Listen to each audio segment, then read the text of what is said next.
Alrighty, so this next drill is probably one of the most important shoulder drills that you can do, and it's called the seated external rotation.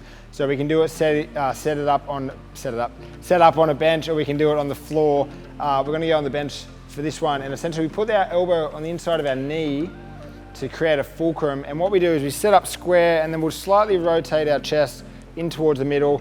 We're trying to keep our shoulder away from our ear to keep the upper trap relaxed, so that we can focus on the external rotator or the rotator cuff on the eccentric and concentric component of this drill. So from here, we slowly want to allow the hand to come down as deep as it can before we see any sort of raise or internal rotation from the shoulder itself. So keeping that strong, and now the concentric phase, you may also want to assist with your bottom hand for a few reps if you need to.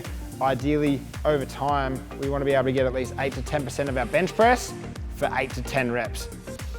So just notice here the direction of where the hand's coming. We're not allowing our arm to bend and come across our body. We're trying to keep it at a right angle and bring it down towards the opposite foot. So really slow on the way down. You can pause in that bottom position if you need to, or want to increase the strength, and then we concentrically load. And you're going to feel this all through that posterior cuff, but also the external rotators.